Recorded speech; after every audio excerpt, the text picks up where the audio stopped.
नमस्कार दोस्तों हमेशा की तरह एक बार फिर नीतीश कुमार ने पलटी मार दी।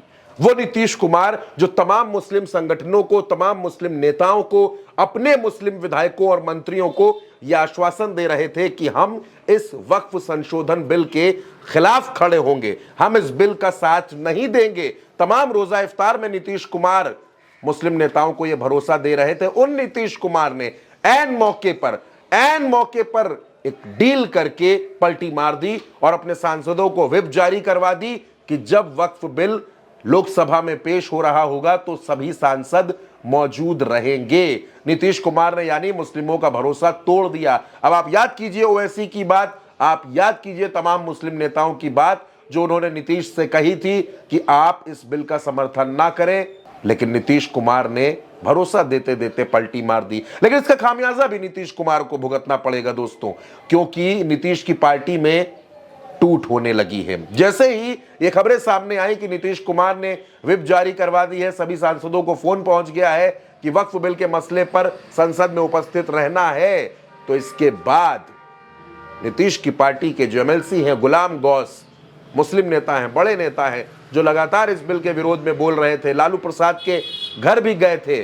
गुलाम गौस का यह कहना है कि नीतीश कुमार अगर ऐसा करेंगे तो देश के मुस्लिम समाज के लोग आंदोलन करने पर मजबूर होंगे। यह बिल लोकसभा से पास नहीं होना चाहिए।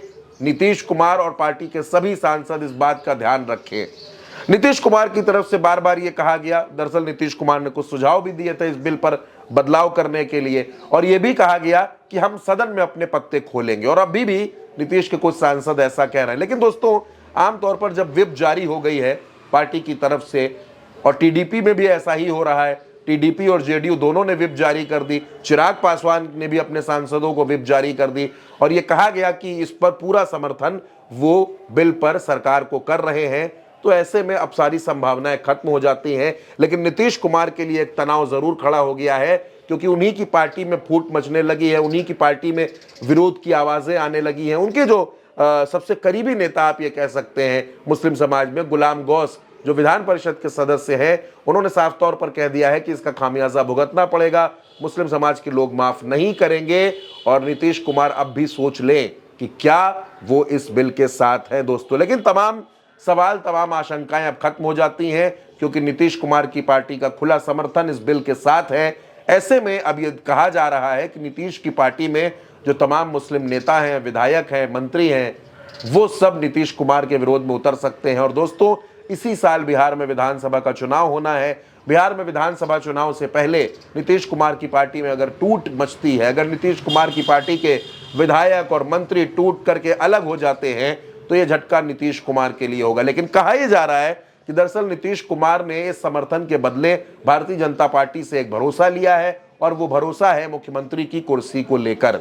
यानी अगर इस चुनाव में, विधानसभा चुनाव में जो 2025 में होने वाला है, अगर इसमें एनडीए को बहुमत मिलता है तो भारतीय जनता पार्टी नीतीश कुमार को ही मुख्यमंत्री बनाएगी। इस बात पर नीतीश कुमार ने भरोसा ले लिया है भारतीय जनता पार्टी का, और उसी के बाद उन्होंने समर्थन किया है। लेकिन दोस्तों, ये भारतीय जनता पार्टी है, यहां कब क्या होगा ये कोई नहीं बता सकता। नीतीश कुमार भले ही इस बात पर खुश हो सकते हैं, लेकिन बिहार में जो उनका कोर वोट बैंक है, जिसके सहारे वो 20 साल से सत्ता पर राज कर रहे हैं, इस बिल के बाद वो उनके साथ कितना रहेगा, कितना पलटेगा, क्या कुछ करेगा, यह भी देखना होगा दोस्तों। फिलहाल इस खबर में मेरे साथ इतना ही। आप उल्टा चश्मा यूसी को सब्सक्राइब करिएगा। नमस्कार।